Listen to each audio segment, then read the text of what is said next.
예, 너무 반가운 것 같아요. 왜 코로나 때문에 그 주마다 이렇게 볼 수 있는 분들이 못 보게 되고 이런 상황이 올 때마다 얼마나 안타까운지요. 오늘도 몇몇 분들이 이렇게 확진됐다 이런 얘기를 듣고 좀 안타까운데, 여러분이 어느 곳에 계시든지 예배 가운데 승리하고, 또 오늘 이 말씀을 통해서 만남을 넘어서라는 하나님의 음성, 강단의 말씀에 승리하는 저와 여러분 되기를 예수님의 이름으로 축원합니다. 어, 여러분은 만남을 생각할 때 적어도 하나님 자녀, 이 말씀을 들은 계속해서 들어온 우리는 어떻게 하면 다른 사람에게 이 그리스도를 설명할까, 이 그리스도의 이 완전한 답을 전할 수 있을까, 이런 고민을 늘 하게 됩니다. 그러다 보니까 때로는 어떤 만남이 부담스럽기도 하고, 또 너무 세상적인 만남은 좀 꺼려지기도 하고, 여러 가지 우리가 이 만남을 두고 고민이 많이 있거든요. 근데 특별히 전도자의 관점에서 이 만남은 어떻게 하면 좋을까요? 어떻게 생각하면 좋을까요? 우리가 훈련을 많이 받으면 만남이 괜찮아질까요? 바울은요, 한 단어로 정리했습니다. 빚진 자. 내가 모든 사람에게 빚진 자다. 그 사람이 잘났든 못났든 상관없이 내가 구원받았기 때문에 구원받지 못한 자들에게 나는 빚진 자다, 이렇게 얘기했어요. 나는 그들을 살리기 위하여 사는 자다, 이런 고백을 한 거죠. 부족해서 그런 고백을 한 것이 아니라 예수 그리스도 안에 자신이 구원받았음을 확신한 겁니다.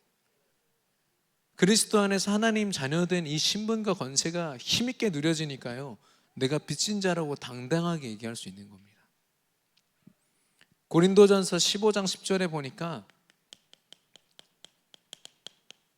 나의 나 된 것은 하나님의 은혜다. 내가 내 힘으로 내 인생 산 거 아니야. 이제까지 하나님이 다 하셨어. 이렇게 얘기한 겁니다.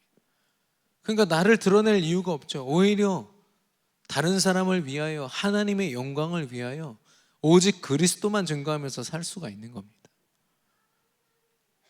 여러분, 빚진 자, 이번 주에 여러분 정말 이 고백이 되어졌다면, 우리 아까 대표 기도자 우리 집사님도 말씀하셨지만, 기도하셨지만, 정말 내가 빚진 자다, 이 작은 이 생각만 있어도요, 하나님이 저와 여러분을 전도자로, 증인으로 쓰실 줄로 믿습니다.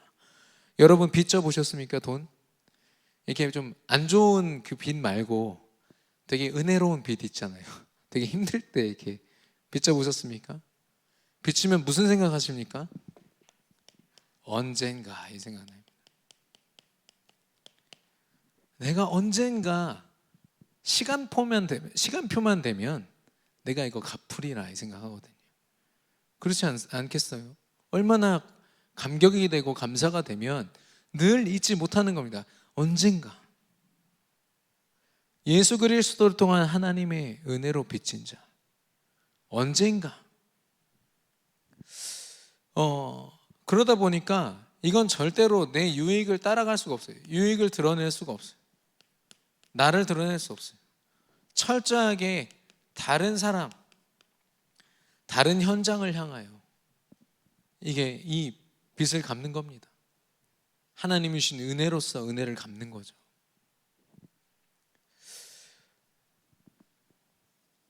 이런 전도자들을 가만히 보니까요, 어떤 삶을 사느냐, 만남을 두고 하나님께 집중합니다. 보통은 만남을 두고 그 사람과 그 만남 자체에 굉장히 매이거든요. 이 사람을 기분 좋게 해주고, 이 사람에게 밉보이지 않았으면 좋겠고, 사람들이 나를 그렇게 싫어하지 않았으면 좋겠고, 사실 인간관계가 다 그렇지 않습니까? 근데요, 집중됩니다. 누구에게요? 하나님께. 왜냐? 그 만남에 있어서의 모든 계획을 하나님이 가지고 계십니다. 처음부터 끝까지. 우리의 감정, 생각조차도요, 내 맘대로 되는 게 하나도 없잖아요. 내 생각도 그런데 다른 사람 생각을 내가 좋은 말로 이렇게 한다고 바뀌어집니까? 아니요. 전 잘 안 되더라고요. 하나님께 집중함으로 하나님의 인도를 받아요. 저 사람과의 만남을 하나님 어떻게 인도받으면 좋을까요? 그 사람을 두고 기도하고 그 사람을 대하는 나를 두고 기도하고.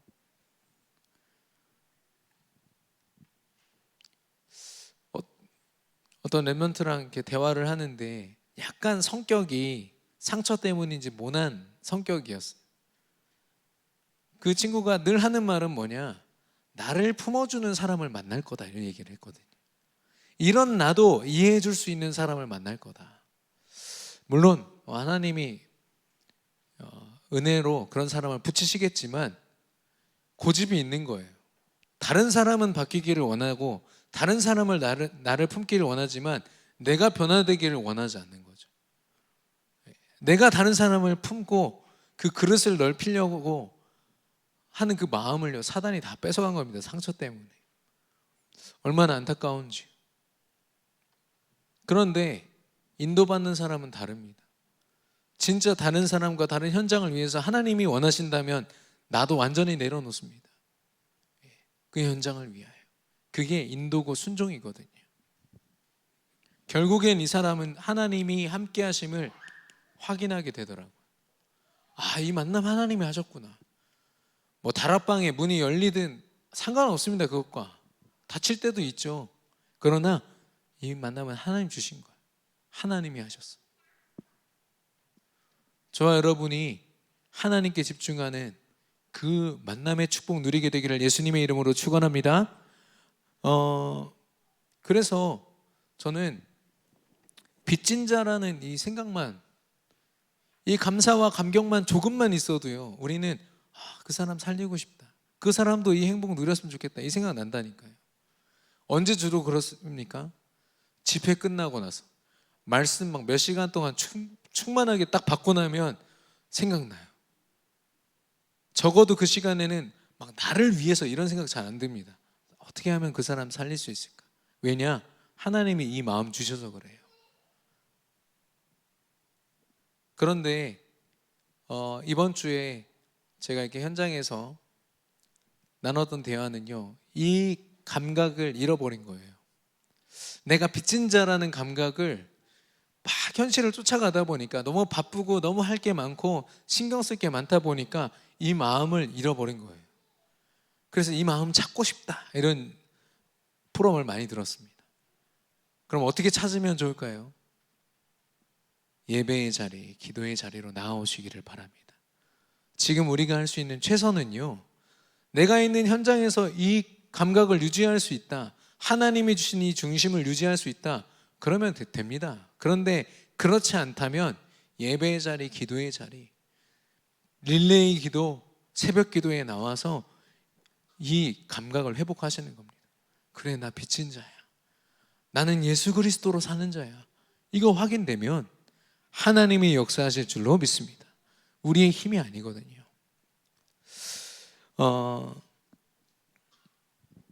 다니엘에게는요, 모든 만남은 하나님이 인도하시는 생명의 순간이었습니다.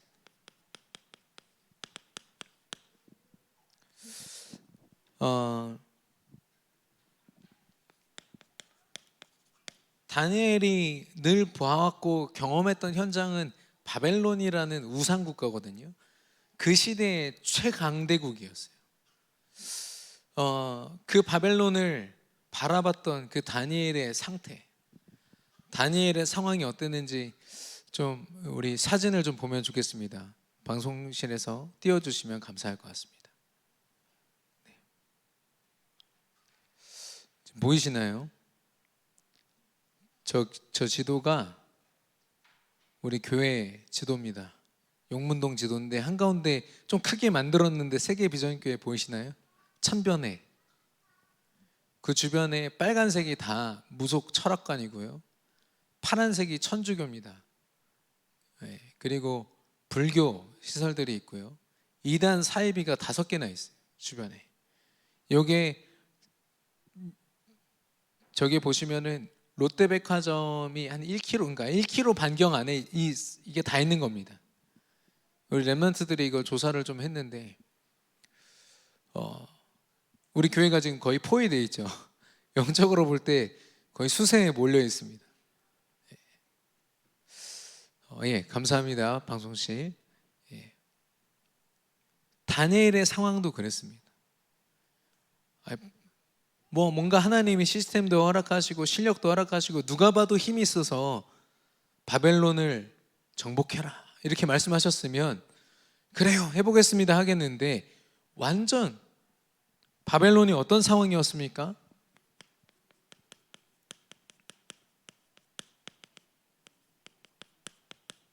다니엘이 처음에 바벨론에 팔려갔을 때 18살이었거든요. 지금 고등학교 2학년 나이 아닙니까? 청소년 때예요. 우리 랩런트들도 오늘 개학을 하고 처음 학교에 갔는데, 처음 친구들을 만나고 선생님, 교수님을 만났을 텐데, 그 현장에서 우리 랩런트들이 눈앞에 보이는 현장의 모습은 어떻습니까? 하나님의 서밋들보다요, 사단 서밋들이 눈에 가장 많이 밟힙니다.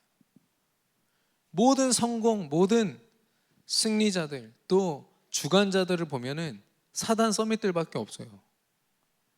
대통령부터 해가지고 모든 전문인들, 그 분야를 사로잡고 있는 사람들은 다 그런 사람들입니다.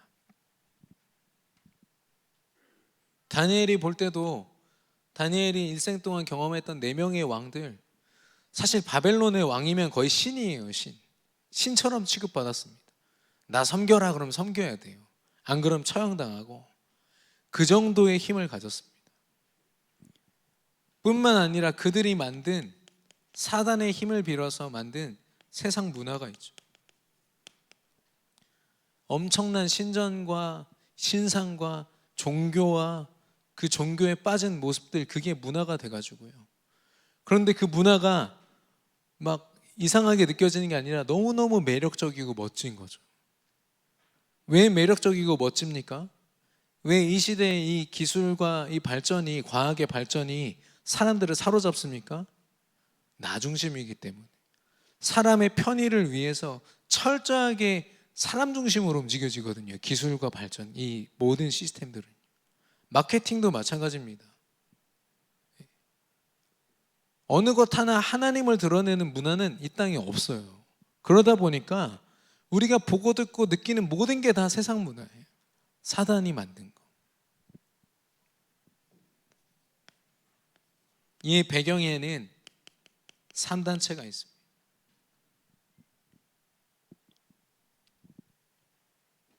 (3단체는) 프리메이슨, 또 유대인, 뉴에이지. 그들의 공통점을 하나로 얘기하면 하나님이 없다라고 주장해요. 그러면서 그들은 영적인 활동에 집중합니다. 뉴에이지는 명상에 빠지고 기운동에 빠지고요. 프리메이슨들은 자기들만의 영적인 활동이 분명히 있습니다. 하나님은 없다 말하지만 무언가를 섬기고 있다니까요. 누굴 섬기겠습니까? 그들이요. 유대인들은 그들의 민족의 그 흐름 속에서 예수님이 오셨지만 예수님을 인정하지 않아요. 하나님을 믿지 않습니다. 그들의 종교를 믿어요.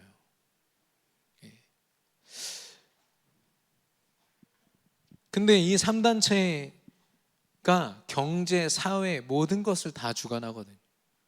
사실 우리가 살아가는 이 삶 자체가 이들의 만들어 놓은 판, 깔아 놓은 판 안에서 움직여지고 있는 거예요. 사실 교육, 문화, 어느 것 하나 우리 힘으로 움직일 수가 있습니까? 우리 랩런트들, 우리 직장 다니시는 중직자분들 다 이렇게 사실 보여지잖아요. 그 엄청난 세상 앞에 우리는 10명의 정탐꾼처럼 우리 메뚜기다, 이렇게 고백할 수밖에 없는 겁니다. 그래서 불신자, 또 그 불신 현장을 보면 창세기 6장의 네피림, 당대 용사였더라. 그 사람들이 막 이상한 사람들이 아니라 그 시대를 호령했던 굉장한 전문인들이고 성공자들이에요. 우리가 보는 불신자들이 그렇잖아요. 연예인들이 그렇고요. 지금 뭐 대통령 선거하지만 그 대통령 선거에 나온 모든 사람들이 다 이런 사람들이거든요. 그러다 보니까 우리 자신이 어떻게 느껴지냐면 마치 그들의 노예인 것처럼, 또 세상 문화에 포로된 자들처럼, 3단체에 속국된 것처럼 느껴집니다.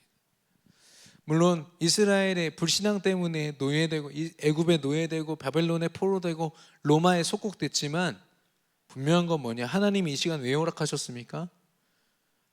복음 가진 한 사람 세워서 그들 정복하시려고. 노예와 포로와 속국은요, 물론 우리에게 힘든 시간들이고 그 불신앙과 싸우기 위해서 굉장히 고통스러운 시간이지만 승리의 시간표인 줄로 믿습니다. 하나님이 주신 필연적이고 절대적인 시간이거든요. 근데 우리가 마치 여기서 세상, 그 엄청난 세상, 골리앗 같은 세상을 보면서 그냥 실망하고 지친다면 하나님이 주신 진짜 중요한 응답들을 놓치는 거겠죠. 다니엘은 똑같은 시선으로 현장을 봤습니다.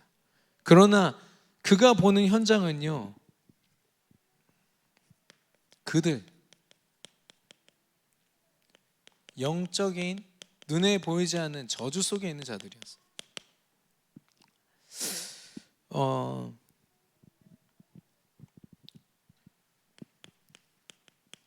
그들은 우상 숭배를 하는 사람들이었거든요. 바벨론 시대에 또 대표적인 신이 느보신이 있고 벨신이 있어요. 어느 정도냐면 느부갓네살 왕 할 때 느부가 느보신 할 때 느부거든요. 벨사살 왕 할 때 벨이 그 벨입니다. 왕들이 그 신들의 이름을 자기 이름에 넣을 정도로, 그 신들은 대부분 풍요의 신이에요. 인간의 삶과 직접 연관이 되어 있는. 그래서 그 신들에게요, 집착이 될 수밖에 없어요. 그 신이 비를 내려줘야 살고, 그 신이 풍족하게 해줘야 먹고 살 수 있으니까요. 결국엔 중독됩니다. 모든 정치, 사회, 경제, 문화가요, 그 신을 위해서 집중되는 거 있죠. 뭐 왕부터가 거기 매여 있으니. 지금도 마찬가지지 않습니까? 지금은 더 고도화돼 가지고 눈에 보이지 않는 지식과 성공과 명예와 경제의 우상, 이런 거 쫓아서 사람들이 집착되고 중독되고, 돈 없으면 죽고, 성공하지 못하면 무조건 실패한 거고, 그런 모습으로 살아가게 만들었습니다. 그러다 보니까 사단이 만들어 놓은 사주팔자 문명, 이게 그들에게 얼마나 중요한지. 우리나라의 무속인들이 100만 명이래요. 목사님들이 총 통계가, 이 목회자들이 20만 명이거든요. 5배나 많죠. 근데 그 무속인들한테 10명씩만 찾아가면 1000만 명입니다. 우리나라 전체 5분의 1, 4분의 1. 엄청난 영향력을 가지고 사단이요, 그 문화를 만들고 있어요. 지금 무속만 얘기해서 그렇지 이단 사이비까지 합하면 그 사단의 영향력은 엄청납니다. 아까 보셨잖아요, 우리 교회 어떤 상황인지.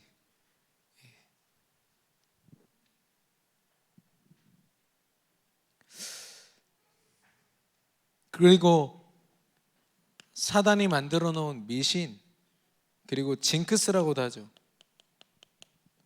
많은 연예인들, 특별히 스포츠 선수들은요, 뭐 무슨 팬티를 입어야 경기에 승리하더라, 뭐 어떤 행동을 해야 잘 되더라, 뭐 이런 게 꼭 있더라고요. 기독교인들도 마찬가지입니다. 근데 제가 아는 그 커쇼라는 선수가 있습니다. LA 다저스에서 투수로 했던, 이 사람 진짜 믿음 가진 사람이거든요. 이 사람은 징크스가 없어요. 믿음을 가지고 던지기 때문에, 그리고 기도하면서 던지기 때문에 사람들의 예측대로, 사람들이 말하는 정설을 따르지 않아요. 아, 요때는 이런 공을 던질 것 같다 하는데 이 사람은 다른 걸 던져요. 하나님이 주신 마음대로. 굉장한 성공자거든요. 근데 대부분의 사람들이 이걸 쫓아가는 거예요. 뭐 기독교인들 중에도 4분의 2, 4분의 3이 점쳐본 경험이 있다, 이렇게까지 얘기할 정도니까요.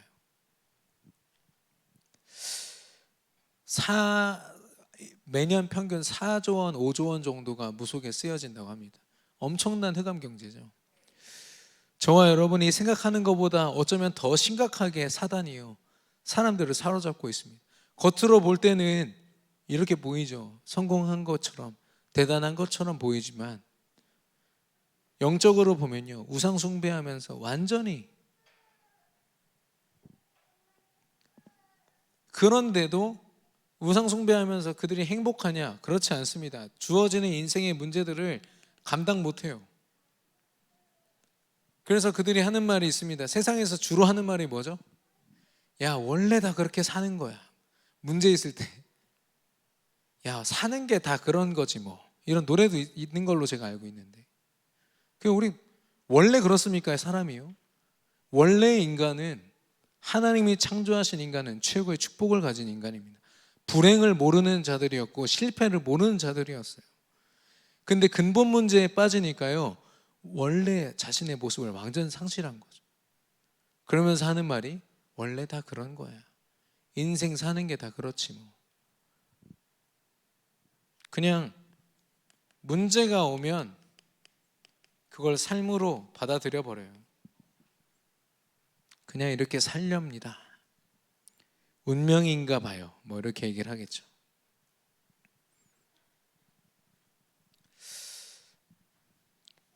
사단은 그들을 지옥 같은 인생으로, 결국 죽음 이후에도 지옥으로, 이 저주가 대물림돼요.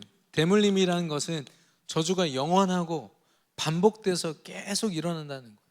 끊임없이, 끝도 없이. 여러분, 그들을 바라보는 우리의 믿음 가진 시선, 관점이 바뀌게 되기를 바랍니다.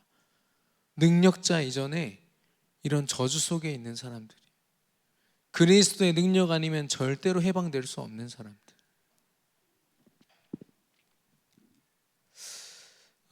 우리는 이 문제에서 완전히 해방된 줄로 믿습니다. 예, 우리를 구원하신 하나님을 늘 찾고 이 축복을 누리기 원하는데요, 요즘에 저희 딸이 좀 컸어요. 그래가지고 아침에 일어나면 저랑 가장 먼저 마주치거든요. 아빠 뽀뽀 좀 해줘. 그러면 싫어 이렇게 얘기해요. 안아줘. 그러면 싫어 하고 뒤돌아서 가거든요. 그럼 뭐 억지로 받을 수도 없는 일이고, 예. 그래서 이제 그냥 놀겨뒀더니 조금 있으니까 아빠 이런 거예요. 아빠 뭐 이러는 거예요. 그 보니까 그렇게 신나게 놀다가 어디 이렇게 지퍼 같은 데 머리가 꼈어요. 꽈치발을 들고 이렇게 꺼여 있더라고요. 아빠. 제가 구해줬거든요. 구원해줬더니 저를 안고 뽀뽀를 하고 사랑한다고 하고 아빠밖에 없다고 그러고, 물론 말은 하지 않았습니다만 그걸 막 표현하더라고요. 예, 사단한테 머리채 잡혀서 하나님께 감사합니다 하지 마시고, 예, 언제든지 하나님께 아버지라 부르고 그리스도의 능력을 누리는 저와 여러분 되기를 바랍니다. 우리가 그렇게 찾을 때가 있거든요.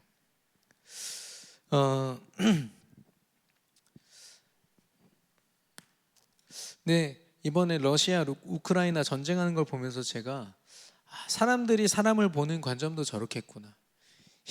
내가 힘이 있고 힘 있는 상태에서 그 사람을 보면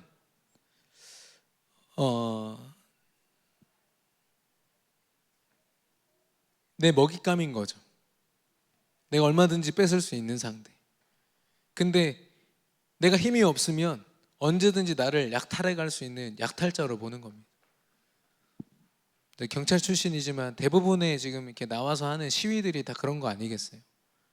약탈해 가지 말라고 시위하는 거 아니겠습니까? 그러니까 우리 인간 관계의 모든 것들이요, 사실 영적인 것보다는 육신적으로 내 유익과 나를 드러내는 그런 방법으로 되어 있는 것을 봅니다. 그런데 다니엘은 그렇지 않았습니다. 우리 하나님의 영적인 축복을 받은 자들인 줄로 믿습니다. 다니엘서 6장 10절에 오늘 다니엘이 기도하는 이 모습만 봐도요, 다니엘이 바벨론과의 만남을 어떻게 생각했고 어떻게 대했는지를 우리가 알 수가 있습니다. 첫 번째, 다니엘은 자신의 가치를 하나님의 언약 안에서 찾았습니다. 만약에 자신의 가치를 자신의 환경과 현실로 봤다면 어땠을까요?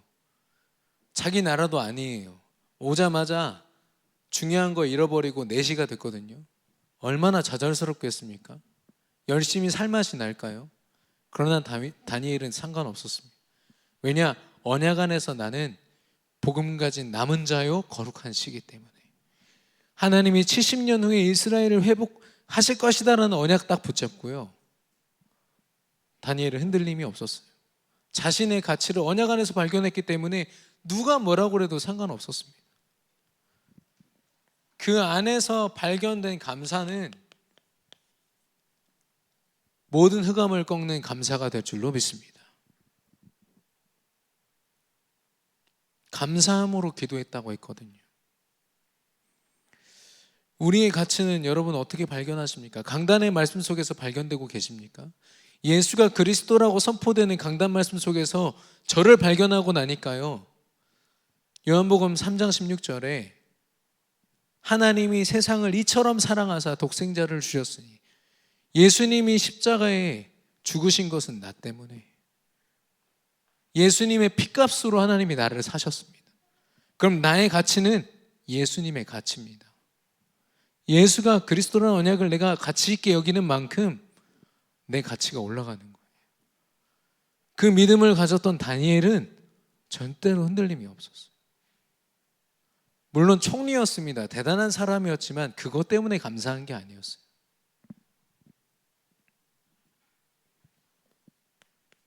그가 누렸던 능력은 어떻습니까?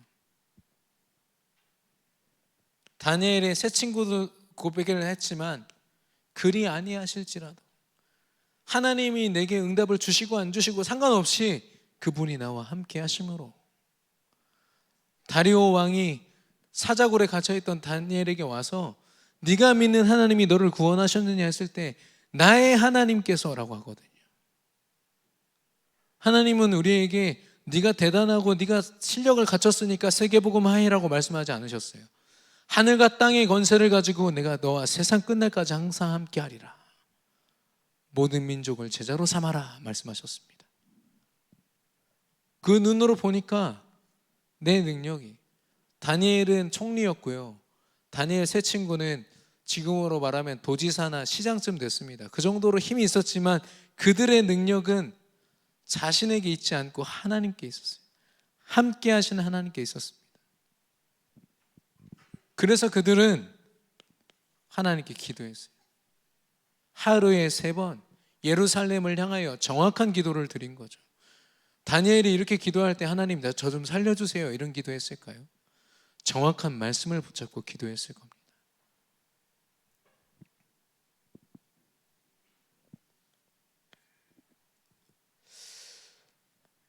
다니엘에게 있어서 성공은 무엇이었을까요? 우리도 모르게 성과를 가지고 성공이라고 생각하거든요. 내가 뭔가를 이뤘고 사람들이 인정해주고 내가 이렇게 승진해야 성공. 다니엘에게 성공은 성취였습니다. 하나님의 말씀 성취. 그게 성공이었음을 알았기 때문에 다니엘의 인생은요, 자신의 힘으로 이루는 성과의 반복이 아니라 말씀 성취로 지속하여서 하나님을 체험하는 삶이었어요. 이게 다니엘의 기도의 모습이었습니다. 왕의 도장이 찍힌 것을 알고도 자신의 방에서 예루살렘을 향하여 창문을 열어두고 하루에 3번 변함없이 전에 하던 대로 지속한 거죠. 감사함으로 여호와 하나님께 감사하였더라 고백했거든요. 영적 축복을 받은 전도자의 기도, 다니엘과 같은 기도가 저와 여러분에게 회복되기를 바랍니다. 그래서 다니엘의 기도에 어디에도요 하나님을 원망하거나 현실 때문에 좌절하는 기도가 없습니다. 현실에 매일 이유가 없거든요.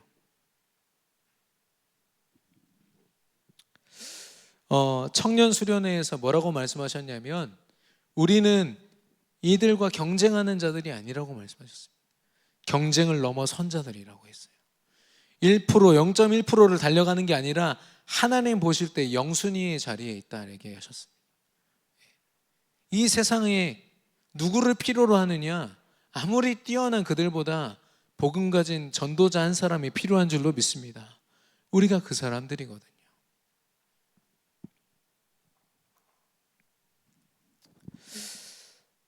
그래서 결론적으로 우리의 모든 만남은 생명운동입니다. 살리는 것. 근데 한 영혼을 살린다. 이 말은 우리가 구원의 길을 잘 전한다. 이거는 어떤 과정이고 어떤 방법일 뿐이지 진짜는 하나님이 하시는 일이에요. 생명을 살리는 것은. 생사화복의 주관자는 하나님이십니다. 그렇기 때문에 우리가 영적인 힘을 가지고 있어야 되는데 우리가 영적인 무기력을 느낄 때가 있습니다. 언제냐면 예배할 수 없을 때, 기도할 수 없을 때, 전도할 수 없을 때, 모든 우리는 이걸 삼오늘이라고 하고 24시간을 이루는 축복이라고 우리가 얘기하지만 사실 사단이요, 우리 여러 가지 일들을 먼저 우리에게 주고 바쁘고 힘들고 피곤하고 수만 가지 핑계거리가 얼마나 많은지요. 세상에 하나님께 집중할 거 말고도요 집중할 게 너무 많습니다. 그거 가지고 예배할 수 없습니다. 기도하기가 힘드네요. 전도는 더군다나 다른 사람을 위한 생각을 할 수 없도록 그 시스템을 완전히 만들어 놓은 겁니다. 앞으로 더 강하게 역사할 겁니다. 사단은요. 제가 이번에 코로나 보고 느꼈다니까요. 질병 하나 때문에 이렇게도 예배를 실패할 수가 있구나. 우리가 모이는 것을 방해받을 수 있구나. 진짜 처절하게 느꼈거든요. 지금도 몸소 체험하고 있습니다만은 여러분과 저에게 예배의 가치는 어떻습니까? 여러분 사실 이거 성경책 그냥 사시면 3만 원, 4만 원 하거든요. 이거 소가죽으로 사면 5만 원입니다. 근데 북한에선 생명입니다. 북한에선 말씀 한 구절 보려면 생명 걸고 해야 돼요. 북한뿐만 아니라 성경을 아예 볼 수 없게 만든 나라들이 많이 있습니다. 어쩌면 우리가 그 가치를 잘 모르는 거 아닐까요? 예배도 마찬가지입니다. 코로나 때문에 남에게 피해 주고 싶지 않아. 그래서 비대면으로 예배 드리고 싶어. 물론 비대면 속에서도 승리하는 우리 많은 전도자들 가정을 봤지만 많은 분들이요 비대면 속에서 영적으로 피해를 입었어요. 후대들이 피해를 입었고 본인이 피해를 받았고 그들에게 속한 현장이 피해를 입었습니다. 우리가 못 느낄 뿐이죠. 우리의 예배는 그만큼 가치 있습니다. 오늘 이 예배가 얼마나 가치 있는지 알고 정말 여러분 누리시기를 예수님의 이름으로 축원합니다. 그래서 할 시간이 없고 할 수가 없다. 이거야말로 진짜 영적인 무기력이에요. 하나님께 나아갈 수 없다는 말과 똑같거든요. 난 하나님 자녀인데. 그래서 우리가 회복해야 될 것이 뭐냐? 영적인 집중입니다. 서론에서도 말씀드렸지만 이 영적인 집중의 시간, 이걸 잘 못하겠으면 억지로 노력하거나 포기하지 마시고 예배 자리로 나오시고 또 현장에서 어떻게 인도받으면 좋을지 우리 교역자들과 상의해 주시기 바랍니다. 전도도 고민하지 마세요. 여러분 주변에 있는 만남들요 정말 잘 돌보시면서 우리 교역자들과 상의해 주시기를 바랍니다. 여러분이 정말 전도자로 서실 수 있도록 우리가 같이 도우면 되겠습니다. 같이 성령 인도 받으면 되겠습니다. 이번 주에 강단 말씀 만남을 넘어서 눈앞의 현실은 굉장히 우리를 작게 만듭니다. 그러나 하나님의 영적인 축복 아래 그들은 영적 저주 속에 있고요. 우리는 그들을 살려야 될 줄로 믿습니다. 모든 만남을 넘어서 살리는 응답, 저와 여러분이 누리게 되기를 예수님의 이름으로 축원합니다. 우리 옆 사람과 인사하겠습니다. 당신은 빚진 자입니다. 한 번 더 인사하겠습니다. 나는 빚진 자입니다. 그래서 소중합니다. 왜 고백 안 하십니까? 그래서 소중합니다. 우리 하나님의